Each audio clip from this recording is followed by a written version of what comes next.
هدي محمد صلى الله عليه وسلم وشر الأمور محدثاتها وكل محدثة بدعة وكل بدعة ضلالة وكل ضلالة في النار. أعوذ بالله السميع العليم من الشيطان الرجيم. بسم الله الرحمن الرحيم. يا أيها الذين آمنوا اتقوا الله حق تقاته ولا تموتن إلا وأنتم مسلمون.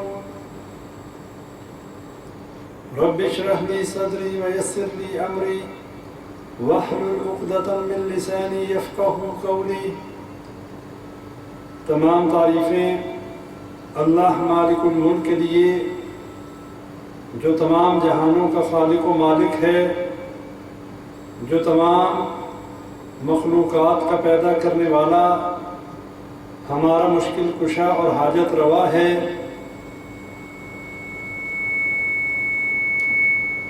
جس کے بغیر نہ اس کائنات کا نظام چل سکتا ہے، جو اکیلا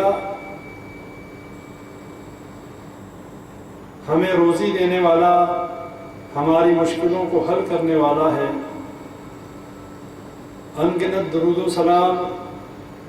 نبی اکرم صلی اللہ علیہ وسلم کی ذات مبارکہ پر، جنہیں اللہ تبارک و تعالیٰ نے انسانیت کی رشد و ہدایت کے لیے مبعوث فرمایا. ہمارا سلسلہ وار دروس کا سلسلہ کتاب التوحید کے حوالے سے اللہ مالک الملک کی توفیق سے جاری و ساری ہے. آج اس درس کا 13واں سیشن ہے. 12 دروس الحمدللہ ہو چکے. گزشتہ درس جس موضوع پر تھا وہ غیر اللہ سے استعاذہ کرنے کے حوالے سے، استعانت کے حوالے سے، غیر اللہ سے استغاثہ پیش کرنے کے حوالے سے تھا. اسی درس کے حوالے سے یہ بات، اسی کے تسلسل میں آج کا درس بھی انشاءاللہ آپ بھائیوں کے سامنے قرآن و حدیث کی روشنی میں اللہ کی توفیق سے کچھ باتیں رکھنے کی کوشش کروں گا. اللہ تعالی ہمیں صحیح معنوں میں کتاب اللہ اور سنت رسول اللہ پر عمل کرنے کی توفیق عطا فرمائے. اللہ مالک الملک قرآن میں فرماتا ہے: اَيُشْرِكُونَ مَا لَا يَخْلُقُ شَيْئًا وَهُمْ يُخْلَقُونَ وَلَا يَسْتَطِيعُونَ لَهُمْ نَصْرًا وَلَا هُمْ أَنفُسَهُمْ يَنصُرُونَ. اللہ فرماتا ہے کیسے نادان ہیں یہ لوگ، کیسے بے وقوف ہیں یہ لوگ کہ ان کو اللہ کا شریک ٹھہراتے ہیں. ما لا يخلق شيئا وهم يخلقون، کہ جو کسی چیز کو بھی پیدا نہیں کرتے بلکہ خود پیدا کیے گئے، جن کو خود پیدا کیا جاتا ہے، یہ لوگ ان لوگوں کو اللہ کا شریک ٹھہراتے ہیں. پھر فرمایا: وَلَا يَسْتَطِيعُونَ لَهُمْ نَصْرًا وَلَا أَنفُسَهُمْ يَنصُرُونَ، جو نہ ان کی مدد کر سکتے ہیں اور نہ ہی اپنی مدد پر قادر ہیں. یعنی مشرکین مکہ سے اللہ ڈائریکٹ مخاطب ہے. اللہ تعالیٰ ان کے باطل عقیدوں کا رد کرتے ہوئے یہ فرماتا ہے، لاجک اور دلیل کے ساتھ یہ بات پیش کرتا ہے کہ یہ مشرکین مکہ جن کو اپنی مدد کے لیے پکارتے ہیں، جن سے مشکل کشائی کے عقیدے رکھتے ہیں، انہوں نے کچھ بھی پیدا نہیں کیا بلکہ یہ تو خود پیدا کیے گئے. اور یہ بات اس بات کی دلیل ہے کہ جو پیدا ہو، جس کو مشکل آ جائے، جو خود محتاج ہو، جو خود بے بس ہو، وہ مشکل کشا نہیں ہو سکتا. مفسرین کے نزدیک اللہ تعالیٰ نے اس آیت میں مشرکین کو اس بات پر ڈانٹا ہے، ان پر غصے کا اظہار کرتے ہوئے انہیں یہ دلیل ان کے سامنے رکھی کہ خود مخلوق کو اللہ خالق کے ساتھ شریک کرنا انتہائی درجے کی گمراہیت ہے، اور فرمایا کہ وہ دوسروں کی کیا مدد کریں گے جو اپنی مدد کرنے کے قابل نہ ہوں۔ اور اسی بات کو مزید بڑھاتے ہوئے نبی اکرم صلی اللہ علیہ وسلم کے حوالے سے یہ بات بھی ہمیں ملتی ہے کہ نبی صلی اللہ علیہ وسلم جو انسانیت میں سب سے اشرف، لوگوں میں، انسانوں میں سب سے زیادہ افضلیت رکھنے والے امام الانبیاء اور خاتم الرسول، وہ نبی صلی اللہ علیہ وسلم بھی جب مدد طلب کرتے تو اللہ مالک الملک سے مدد طلب کرتے اور اللہ ہی کے سے اپنی مشکل کشائی کا عقیدہ رکھتے، حتیٰ کہ غزوات میں مشرکین مکہ کے خلاف جب لڑائی اور قتال ہوتا، جب جہاد ہوتا تو اس میں بھی اللہ ہی سے مدد مانگتے، اور نبی صلی اللہ علیہ وسلم فرماتے اللہم انت عضدی و نصیری بک احول و بک اصول و بک اقاتل، اے اللہ تو میرا دست و بازو ہے، میرا مددگار ہے، تیرے ہی بل پر میں بڑھتا، حملہ کرتا اور قتال کرتا ہوں۔ اللہم انت عضدی و نصیری بک احول و بک اصول و بک اقاتل، کہ اے اللہ میں تیری مدد کے ذریعے، تیری ہی مدد کی وجہ سے اور تیری سپورٹ کی وجہ سے ان مشرکین کے اوپر حملہ کرتا ہوں اور قتال کرتا ہوں۔ اور قرآن میں اللہ فرماتا ہے وَاتَّخَذُوا مِن دُونِهِ آلِهَةً لَا يَخْلُقُونَ شَيْئًا وَهُمْ يُخْلَقُونَ وَلَا يَمْلِكُونَ لِأَنفُسِهِمْ ضَرًّا وَلَا نَفْعًا وَلَا يَمْلِكُونَ مَوْتًا وَلَا حَيَاةً وَلَا نُشُورًا۔ سورہ فرقان میں اللہ نے ایک اور مثال بیان کر دی اور فرمایا کہ اللہ کے سوا اور معبود بنا لیے ہیں ان لوگوں نے، کن لوگوں نے؟ مشرکین مکہ نے۔ وَاتَّخَذُوا مِن دُونِهِ آلِهَةً لَا يَخْلُقُونَ شَيْئًا وَهُمْ يُخْلَقُونَ، جو کوئی بھی چیز پیدا نہیں کر سکتے بلکہ وہ خود پیدا کیے گئے۔ وَلَا يَمْلِكُونَ لِأَنفُسِهِمْ ضَرًّا وَلَا نَفْعًا، جو اپنے نفع اور نقصان کا بھی اختیار نہیں رکھتے۔ وَلَا يَمْلِكُونَ مَوْتًا وَلَا حَيَاةً وَلَا نُشُورًا، اور فرمایا کہ ان کے اختیار میں نہ موت ہے، نہ حیات ہے، اور نہ ہی قبر سے اٹھ کھڑے ہونا ان کے اختیار میں ہے۔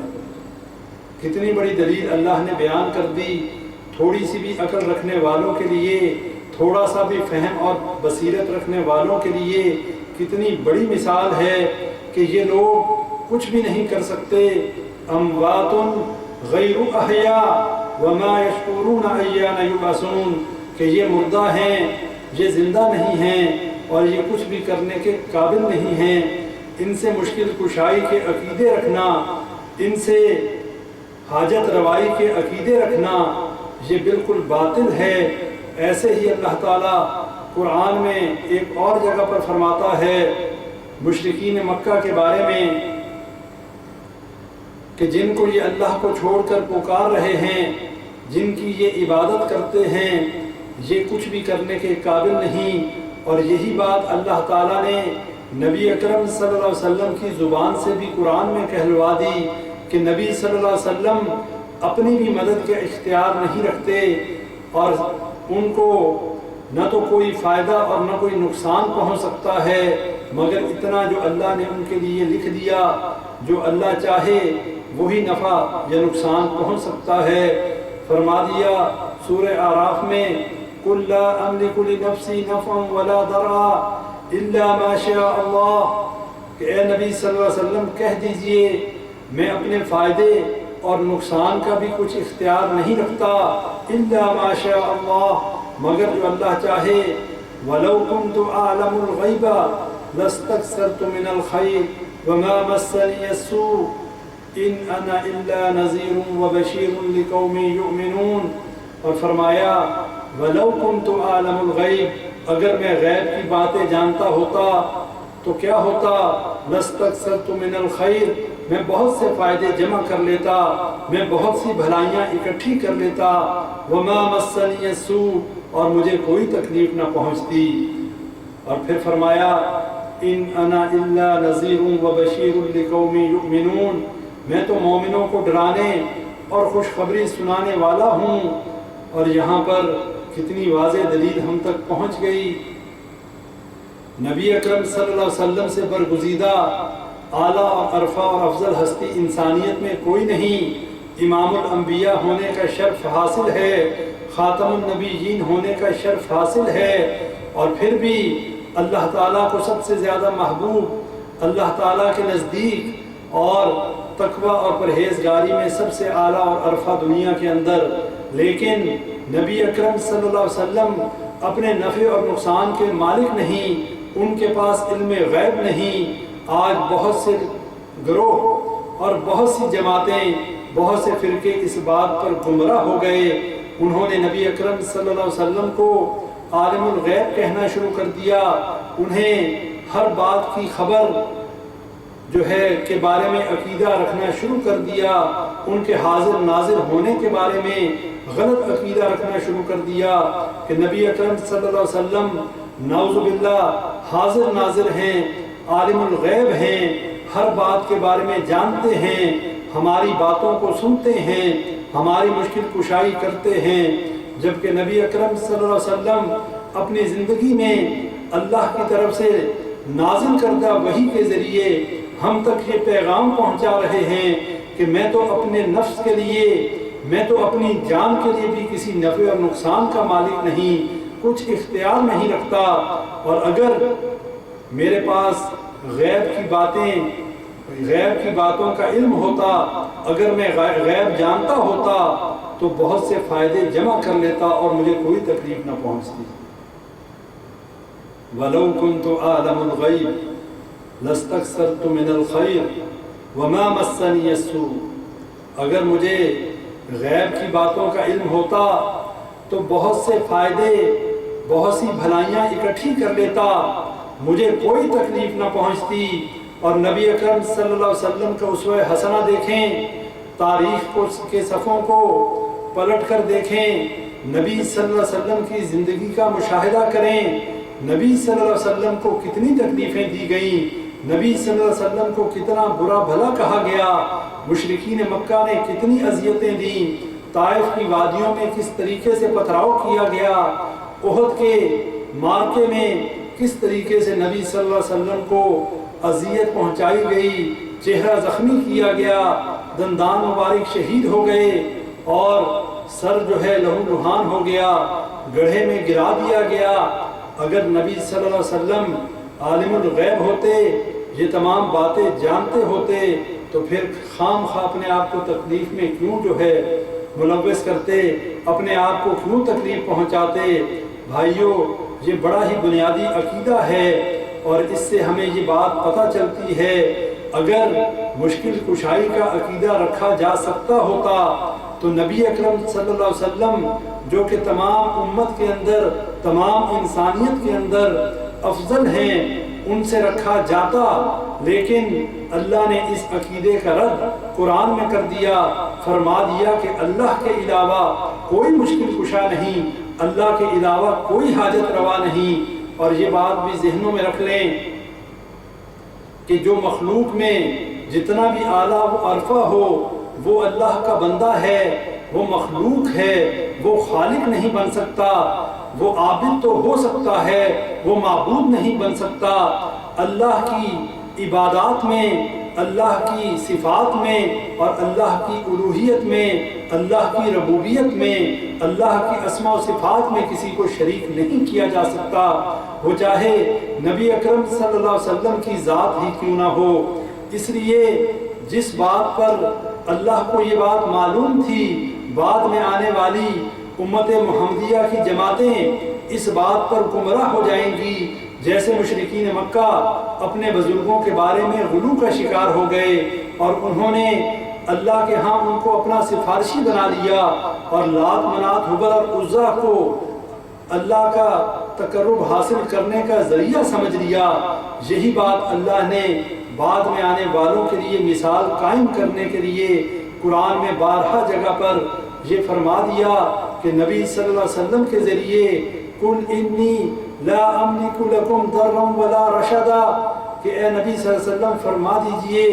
کہ میں تمہارے حق میں نقصان یا ہدایت کا کچھ اختیار نہیں رکھتا۔ یہ بات کہنے کی کیا ضرورت تھی؟ صرف اس لیے کہ لوگوں کو پتہ چل جائے کہ جو اپنے ذہنوں کے اندر نبی صلی اللہ علیہ وسلم کی شان کے بارے میں غلو کا شکار ہونے والے ہیں، انہیں یہ پتہ چل جائے کہ میں ان کی کوئی بھی مدد نہیں کر سکتا۔ ہاں، جس کے دل کے اندر تقوی ہے، جو پرہیزگار ہے، جو اللہ کے قریب ہے، وہ فائدہ اٹھا سکے گا، ورنہ اگر کسی کے اعمال اسے پیچھے کر دیں، اس کا حسب اور نسب اس کو آگے قیامت کے دن قتل نہیں کر سکتا۔ جو اپنے اعمال کی وجہ سے، جو اپنی نیکیوں کی وجہ سے، جو اپنی بدعمالیوں کی وجہ سے پیچھے رہ گیا، اور جو شریعت محمدیہ پر عمل نہ کرنے کی وجہ سے درجات میں پیچھے رہ گیا، اس کا حسب اور نسب اس کو کبھی بھی آگے قیامت کے دن نہیں کر پائے گا۔ یہ بات بھی نبی اکرم صلی اللہ علیہ وسلم کی طرف سے ہے کہ فرما دیا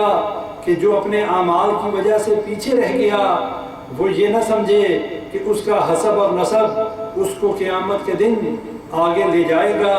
وہ قطعاً آگے نہیں جا سکے گا۔ قیامت کے دن کیٹیگریز دو ہی ہوں گے، گروہ دو ہی قسم کے ہوں گے، یا جنتوں کے حقدار ہوں گے یا جہنم کا ایندھن ہوں گے۔ اس کے علاوہ تیسرا کوئی گروہ نہیں ہوگا۔ یا تو وہ لوگ ہوں گے جن کو یہ خوشخبری دی جائے گی کہ تم کامیاب ہو گئے، یا وہ گروہ ہوں گے جن کو یہ بری خبر سنائی جائے گی، جن کو یہ بتایا جائے گا کہ تم آج ناکام ہو گئے۔ یا تو وہ گروہ ہوگا جن کے دائیں ہاتھ میں نامہ اعمال دیا جائے گا، اصحاب الیمین ہوں گے، اور یا پھر اصحاب الشمال ہوں گے جن کو ان کے بائیں ہاتھ میں نامہ اعمال دیا جائے گا۔ بھائیو، اس دنیا کے اندر کوئی ڈاکٹر، کوئی انجینئر، کوئی استاد، کوئی جو ہے طرح طرح کے جو ہے پروفیشن ہیں، طرح طرح کے ہنر ہیں۔ اس دنیا کے اندر تو آپ کو طرح طرح کے لوگ ملیں گے، کئی کئی ڈگریاں حاصل کیے ہوئے ملیں گے،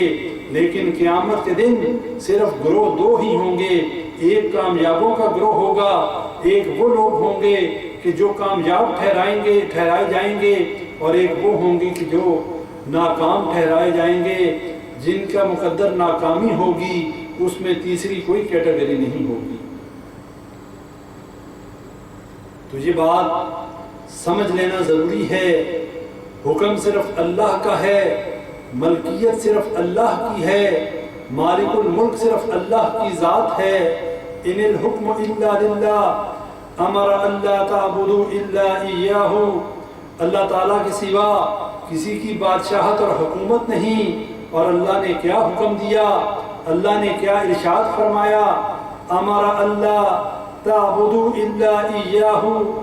کہ اس کے سوا، اللہ کے سوا کسی کی عبادت نہ کرو۔ ان آیات میں نبیوں سے لے کر عام آدمی تک سب کو صرف اللہ نے اپنی عبادت کا حکم دیا ہے، کسی کو اس عبادت سے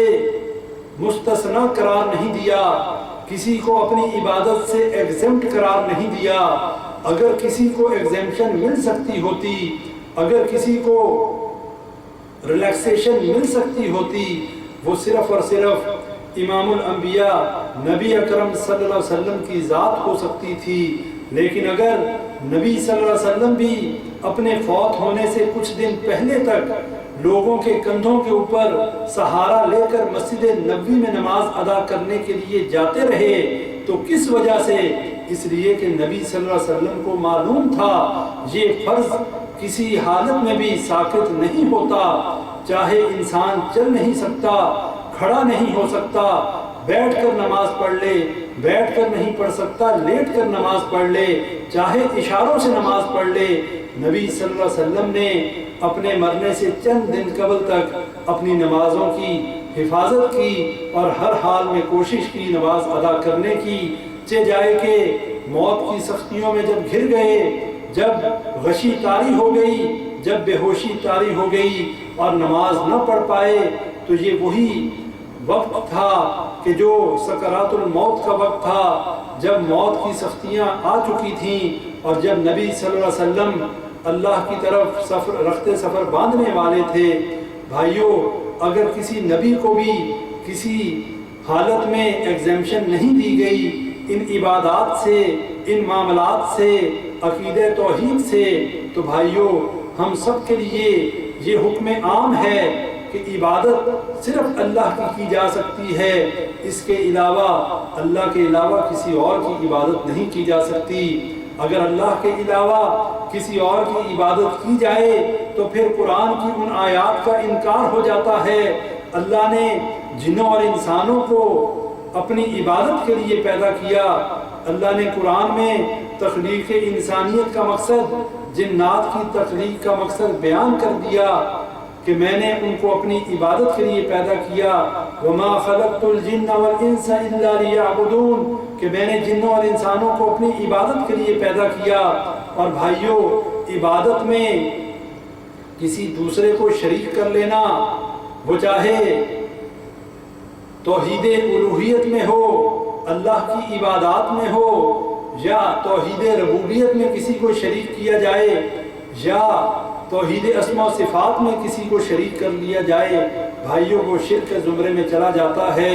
اور یہ بات بتانا مقصود ہے آج کے موضوع کے حوالے سے کہ مدد صرف اللہ سے مانگی جا سکتی ہے، فریاد صرف اللہ سے کی جا سکتی ہے، اس لیے کہ اللہ نے فرما دیا جن کو اللہ کو چھوڑ کر تم پکارتے ہو ان کی سب سے بڑی دلیل تو یہ ہے کہ وہ خود پیدا کیے گئے، انہوں نے کچھ بھی پیدا نہیں کیا۔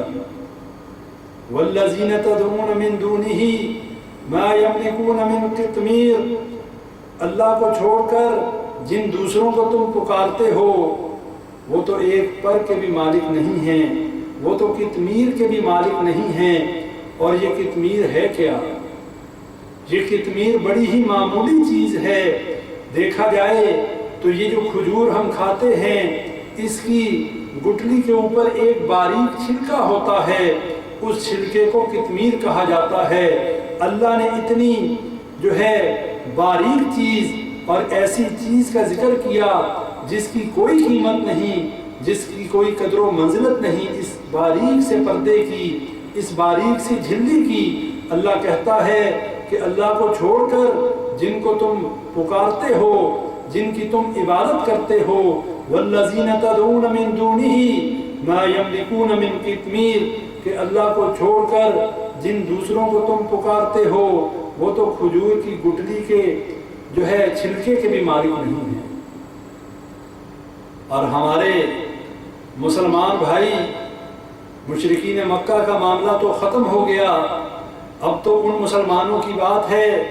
جو یہ تمام قرآن کی آیات کو پڑھتے ہیں لیکن سمجھتے نہیں۔ اللہ بار بار اس بات کا ذکر کر رہا ہے کہ یہ کچھ بھی نہیں کر سکتے، یہ کچھ بھی پیدا نہیں کر سکتے، یہ تو مردہ ہیں، یہ زندہ نہیں ہیں، یہ تو اپنے آپ کو، ان کو اٹھایا کب جائے گا ان کو یہ بھی معلوم نہیں۔ پھر فرما دیا یہ تو کھجور کی گٹھلی کے چھلکے کے مالک بھی نہیں۔ لیکن ہمارے لوگ، ہمارے مسلمان بھائی، امت محمدیہ میں شامل وہ لوگ جو وراثت میں مسلمان ہیں، جو انہیریٹڈ مسلم ہیں، جن کو یہ دین اسلام وراثت میں ملا ہے، جن کی اپنی کوئی تحقیق نہیں، جن کا اپنا کوئی فہم نہیں، جنہیں یہ معلوم نہیں کہ وہ مسلمان کیوں ہیں، عقیدہ توحید کیا ہے، اللہ کی توحید کے تقاضے کیا ہیں، اور غیر اللہ کی سے مشکل کشائی کا عقیدہ رکھنا کتنا بڑا جرم ہے، غیر اللہ سے مدد کا عقیدہ رکھنا کتنا بڑا جرم ہے۔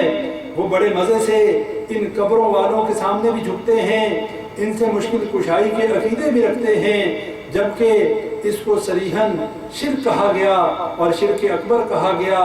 اللہ کے علاوہ کسی سے مشکل کشائی کا عقیدہ رکھنا، وہ زندہ ہو یا مردہ ہو، اگر وہ زندہ ہے اور ہمارا یہ عقیدہ ہے کہ وہ ما فوق الاسباب ہماری مدد کر سکتا ہے. ہم ایک جگہ پر موجود ہیں، وہ دوسرے شہر میں موجود ہے، ہمارا اس کے بارے میں یہ عقیدہ ہے. فلاں بزرگ ہماری مشکلوں کو دیکھ رہا ہے، ہماری باتوں کو سن رہا ہے، ہمارے حالات سے واقف ہے. بھائیو، یہ مشرکین مکہ سے بہت بڑا شرک ہے. صحیح بخاری کی روایت ہے، حضرت جبریل علیہ السلام نبی صلی اللہ علیہ وسلم کے پاس آئے، تشریف لائے، پوچھا اسلام کیا ہے؟ نبی صلی اللہ علیہ وسلم نے فرمایا الاسلام ان تعبد اللہ ولا تشرک به شیئا وتقیم الصلاۃ وتؤتی الزکاۃ وتصوم رمضان.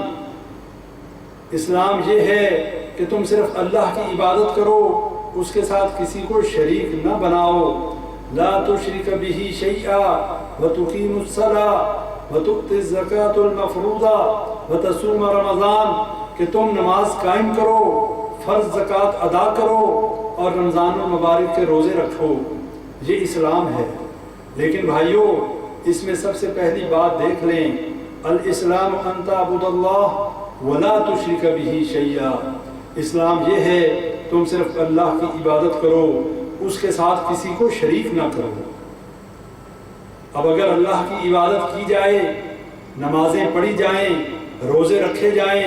زکوٰۃ ادا کی جائے اور پھر حج بھی کر لیا جائے، لیکن اللہ کے ساتھ دوسروں کو شریک بھی کیا جائے، بڑی امام سے کھوٹی قسمت کھری کرنے کا عقیدہ رکھا جائے، علی حجویری کے دربار پر جا کر نظر و نیاز دی جائے، وہاں پر جا کر اولادیں مانگی جائیں، لال شہباز قلندر کے دربار پر جا کر اس کو مشکل کشا سمجھا جائے، جو اپنی مشکل کشائی نہیں کر سکتا، جو مردہ ہے، زندہ نہیں ہے، جسے یہ بھی معلوم نہیں کہ قیامت کے دن قیامت کب قائم ہوگی، اٹھایا کب جائے گا. اور ہمارے بھائی جا کر ان سے اولادیں مانگتے ہیں، ان سے جو ہے بیماریوں سے شفا مانگتے ہیں. بھائیوں، کتنا ہی گھٹیا عقیدہ ہے، کتنا بڑا دجل ہے، اور اللہ کی شان میں کتنی بڑی گستاخی ہے. اور یہ بات بھی ذہنوں میں رکھ لیں، معبود ہونے کے لیے 3 صفات کا پایا جانا بہت ضروری ہے. جس بھی ہستی میں یہ 3 صفات پائی جاتی ہوں تو سمجھ لیں وہ ہمارا معبود برحق ہے. سب سے پہلے معبود کو کائنات کا مالک اور صاحب اختیار ہونا چاہیے. معبود کو مالک اور صاحب اختیار ہونا چاہیے. جس کو ہم معبود مانتے ہیں اس کی ملکیت میں یہ سب کچھ، زمین و آسمان، دنیا کی ہر چیز ہونی چاہیے. اور دوسری بات کہ وہ صاحب اختیار بھی ہو، اس کے پاس یہ اختیار ہو، چاہے جس کو جہنم میں ڈال دے، چاہے جس کو جنت میں ڈال دے، چاہے جس کو اولاد دے دے، چاہے جس سے اولاد چھین لے، چاہے جس کی مشکلوں کو حل کر دے، چاہے جس کو مشکلوں میں گرفتار کر دے، چاہے کسی کو زندگی بخش دے، چاہے کسی کو موت دے دے. یہ ہے اختیار. اگر یہ اختیار کسی اور ہستی میں موجود ہے وہ معبود ہو سکتا ہے، لیکن یہ ابھی پہلی کنڈیشن ہے. یہ اختیار اور یہ ملکیت کسی کے پاس نہیں. اور اب دوسری کنڈیشن یہ ہے کہ جس کو پکارا جائے، یعنی معبود کے لیے یہ بھی ضروری ہے کہ وہ دعا اور آہ و بکا کو سننے والا ہو، وہ گریہ زاری سنتا ہو، وہ دل کے حالات کو جانتا ہو. اسے اگر اونچی آواز میں پکارا جائے تب بھی سنتا ہو، اسے اگر دل کے اندر پکارا جائے تب بھی سنتا ہو. اگر یہ صفت پائی جاتی ہو کسی ہستی میں تو وہ معبود برحق ہے. اور تیسری بات یہ ہے کہ دعا سن کر اس کو قبول کرنے کی قدرت اور طاقت بھی رکھتا ہو. صرف سن لینا کافی نہیں ہے. اگر پکارا جائے اور پکار کو سننے کی جو ہے سکت رکھتا ہو، اگر دعا کو سن سکتا ہو، استطاعت رکھتا ہو دعا کو سننے کی، لیکن قبول کرنے کی قدرت اور طاقت نہ رکھتا ہو، اس مشکل کو دور کرنے کی طاقت نہ رکھتا ہو، وہ بھی معبود برحق نہیں ہو سکتا. بھائیوں، ان 3 شرائط میں سے اگر کسی ہستی میں ایک شرط بھی کم پائی جائے وہ کبھی بھی معبود برحق نہیں ہو سکتا. وہ کبھی بھی معبود برحق نہیں ہو سکتا۔ اور میں یہ دعوے کے ساتھ کہنا چاہتا ہوں، جتنے بھی باطل الہوں کو، جتنے بھی جو ہے قبروں میں مدفون اولیاء اللہ یا واللہ عالم ان کا کیا سٹیٹس ہے، جتنے بھی اہل قبور، جتنے بھی مزاروں کے اندر مدفون ہیں، ان میں جتنوں کو بھی پکارا جاتا ہے، جن کے سامنے سجدے کیے جاتے ہیں، جن کی نظر و نیاز دی جاتی ہے، ان کے اندر ان تینوں میں سے کوئی ایک کنڈیشن بھی نہیں پائی جاتی۔ نہ تو وہ اس کل کائنات کے مالک ہیں، نہ صاحب اختیار ہیں، وہ تو بے بس اور لاچار ہیں، وہ تو لوگوں کے محتاج ہیں۔ جب مر جاتے ہیں، جب اس دنیا سے رخصت ہو جاتے ہیں تو لوگوں کے غسل دینے کے محتاج ہیں، لوگوں کے کفن دینے کے محتاج ہیں، اور پھر لوگوں کا چارپائی پر ڈالنا، اٹھا کر قبرستان میں لے جانا اور قبر میں دفن کرنے تک وہ لوگوں کے محتاج ہیں۔ وہ کیسے صاحب اختیار ہو سکتے ہیں؟ اس کے بعد وہ سنتے بھی نہیں۔ کون کہتا ہے؟ اللہ کا قرآن کہتا ہے اموات غیر احیاء وما یشعرون ایان یبعثون، یہ مردہ ہیں، یہ زندہ نہیں ہیں، انہیں تو یہ بھی معلوم نہیں اٹھائے کب جائیں گے، اور تم لینے جاتے ہو، ان سے مشکلیں حل کروانے جاتے ہو، اولادیں مانگنے جاتے ہو، کھوٹی قسمت کھری کروانے جاتے ہو۔ بھائیو، یہ دوسری کنڈیشن بھی ان پر فٹ نہیں آتی، نہیں سنتے اور کسی کی پکار کو نہیں سنتے۔ اور تیسری کنڈیشن، دعا سن کر اس کو قبول کرنے کی قدرت، وہ بھی نہیں رکھتے۔ پہلی تو بات سنتے نہیں، اور پھر ان تدعوہم لا يسمعوا دعاءکم ولو سمعوا ما استجابوا لکم، کہ پہلی تو بات یہ ہے وہ تمہاری دعائیں سن نہیں سکتے، اور وَلَوْ سَمِعُوا مَا اسْتَجَابُوا لَكُمْ، اور اگر سن لیں تو ان کا تمہیں کوئی جواب نہیں دے سکتے۔ جہاں پر اس آیت کی تفسیر میں مزید انشاءاللہ تھوڑی بات کرنا چاہتا ہوں، لیکن اس سے پہلے یہ جو ہے مسئلہ سمجھ لیں کہ یہ تینوں کنڈیشن آج کے باطل معبودوں میں نہیں پائی جاتی، وہ چاہے قبروں کی شکل میں ہوں، وہ چاہے جو ہے مزاروں کی شکل میں ہوں، وہ چاہے پیروں اور مریدوں کی شکل میں ہوں، یا وہ علماء سو کی شکل میں ہو، کہ جو لوگ ان کو سجدے کرتے ہیں، ان کے سامنے سر بسجود ہوتے ہیں، ان کے سامنے اپنی مشکلیں رکھتے ہیں اور ان سے مدد مانگتے ہیں، ان سے استعانت چاہتے ہیں، ان سے استغاثہ کرتے ہیں۔ بھائیو، یہ تمام کے تمام باطل عقائد ہیں، یہ تمام کے تمام معبودان باطلہ ہیں۔ معبود برحق صرف اللہ تبارک و تعالیٰ کی ذات ہے، اور ان تمام عبادات کے لائق صرف اللہ مالک الملک ہے۔ اللہ کے علاوہ نہ کوئی نبی، نہ کوئی ولی، نہ کوئی صحابی، نہ کوئی تابعی، نہ کوئی تبع تابعی، اور نہ ہی کوئی بڑے سے بڑا بزرگ جو ہے اس درجے کے قابل ہے، نہ عبادت کے قابل ہے، نہ استغاثے کے قابل ہے، نہ استعانت کے قابل ہے، اور نہ ہی کسی کی مشکل کشائی اور حاجت روائی کے قابل ہے۔ اب رہی بات ان تدعوہم لا يسمعوا دعاءکم ولو سمعوا ما استجابوا لکم،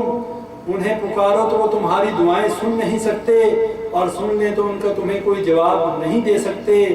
یہاں پر یہ بات ذہن میں رکھ لیں کہ اس میں پہلی تو بات، جو قبروں میں مدفون ہیں، جو مر چکے، جو اس دنیا سے جا چکے، وہ سن نہیں سکتے۔ اور اس کے علاوہ جو لوگ جنات کو پکارتے ہیں، فرشتوں کو مشکل کشائی اور حاجت روائی کے لیے پکارتے ہیں، اس آیت سے یہ بات بھی واضح ہوتی ہے، اگر کوئی فرشتوں سے مشکل کشائی کا عقیدہ رکھے تو وہ بھی یہ سمجھ لے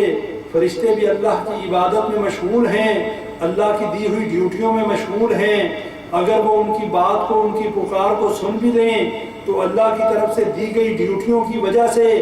اللہ کی طرف سے دی گئی ذمہ داریوں کی وجہ سے وہ نہ تو ان کو جواب دے سکتے ہیں، نہ ان کی مشکل کشائی کر سکتے ہیں۔ اور یہی بات ان قبروں میں مدفون لوگوں کے بارے میں ہے کہ جن کو یہ اولیاء اللہ کہتے ہیں، جن کو یہ حاجت روا اور مشکل کشا سمجھتے ہیں، نہ وہ سن سکتے ہیں اور نہ ہی وہ جواب دے سکتے ہیں، اس لیے کہ وہ مردہ ہیں۔